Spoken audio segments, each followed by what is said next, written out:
Two people sit down with the exact same problem: $20,000 of debt, same income, same budget, the same $500 a month to throw at it. 3 years later, one of them is completely debt free and thousands of dollars richer than the other just from interest they never had to pay. The other one quit in the fourth month, deeper in the hole than when they started. They used the same money, the same effort, the same plan. The only thing different was which debt they decided to pay first. Okay, breathe. Here's the good news. And if debt has ever made you feel like you're failing, this is the part that changes everything. Getting out of debt was never about earning more or wanting it badly enough. It comes down to two simple methods: one choice between them, and knowing which one your brain will carry all the way to the finish line. Three things.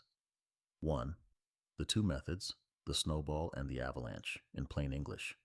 Two, which one the math loves and which one actually gets people debt free, because they are not the same answer. Three, exactly how to start yours tonight, even if the total feels impossible right now. Let's start with the snowball. Here's how it works. You write down every debt you have and you ignore the interest rates completely. You line them up from the smallest balance to the largest. You make the minimum payment on all of them, always, but every extra dollar you can find goes at the smallest debt on the list. You attack that one until it's gone. And here's the magic moment. That first debt dies in a few weeks, maybe a month. One whole account, gone, forever. Then you take the entire payment you were making on it and you roll it onto the next smallest debt. So now that debt gets its own minimum, plus everything you were throwing at the first one. Each debt you kill makes the next one fall faster. The payment rolling downhill gets bigger and heavier, exactly like a snowball. That's the name. The whole point is momentum you can feel, a real win in the first few weeks, while you still have the energy to care. Now the avalanche. Same setup, one difference. Instead of ordering your debts by balance, you order them by interest rate. Highest first. You still pay every minimum, but every extra dollar attacks the debt with the highest rate, no matter how big it is. Why? Because a high interest rate is the thing actually keeping you in debt. A credit card at 24% is doing far more damage than a car loan at 6, even if the car loan is bigger. Every month you let that 24% live, it's quietly charging you the most. So the avalanche kills your most expensive debt first, then rolls down to the next highest rate. On paper, this is the better deal. The avalanche saves you more money in interest, and it technically gets you out of debt sooner. If you ran both methods through a spreadsheet, the avalanche wins every single time. Let me make this real with 3 debts, because most people are carrying a mix like this. Say you owe $600 on a store card at 12%, $1,200 on a personal loan at 8%, and $5,000 on a credit card at a brutal 24%. And you've scraped together $400 a month to attack them, on top of every minimum. With the snowball, you ignore the rates and go by size. Smallest first, the $600 store card. With $400 extra a month, that thing is gone in about 6 weeks. One debt, dead, almost immediately. And that's your first hit of momentum.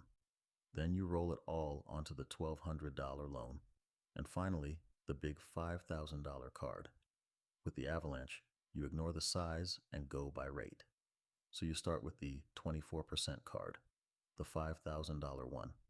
It's the most expensive, so killing it first saves you the most money. But here's the catch. That big card takes months to move. For the whole first stretch, it can feel like nothing is happening.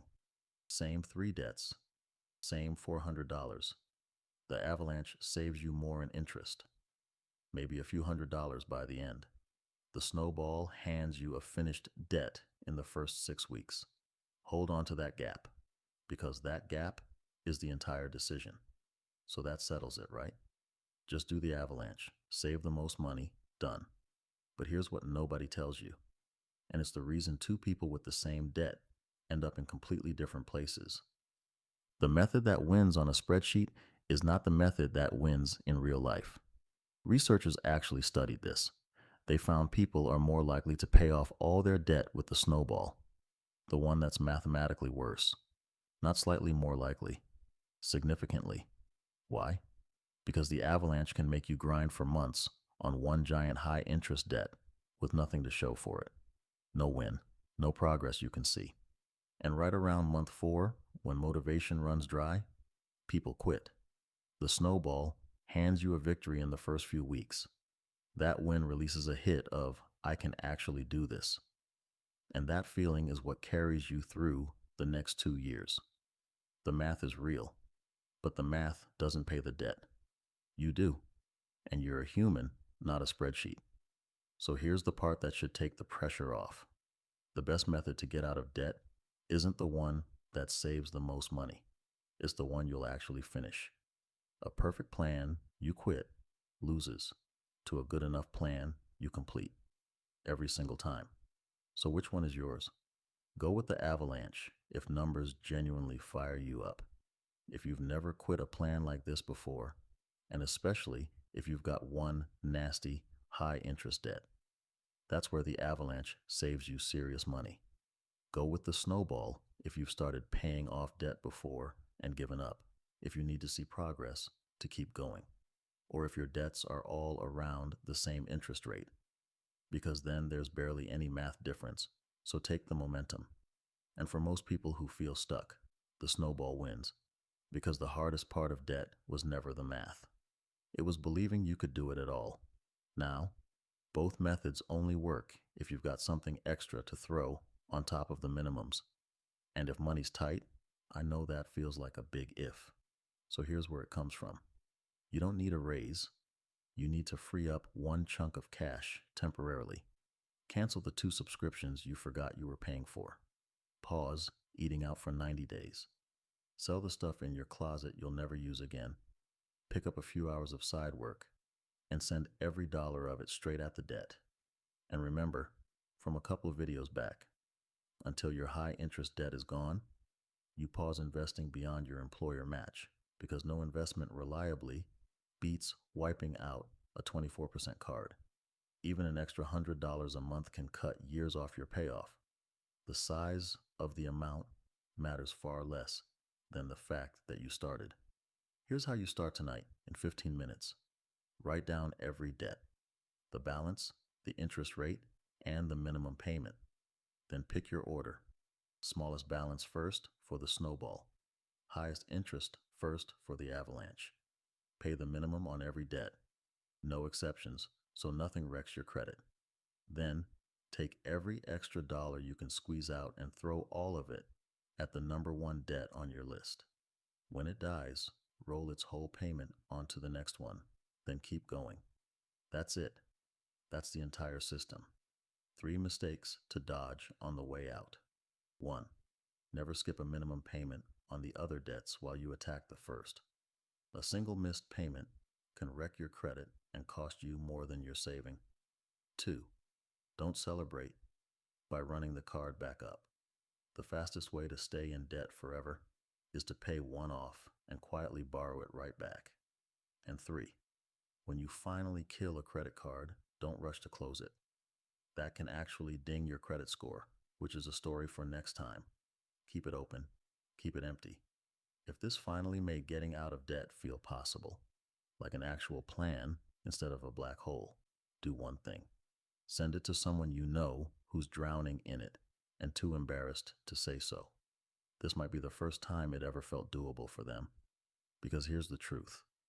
Debt was never a math test you failed. It's a momentum game nobody taught you to play. Pick the method you'll actually finish, knock out that first debt, and let it roll. Future you, the one who logs in and finally sees a 0, is already on the way. And next time, we take on the 3-digit number, quietly deciding what you pay for everything, your credit score, and how to fix it faster than you'd think. I'll see you there.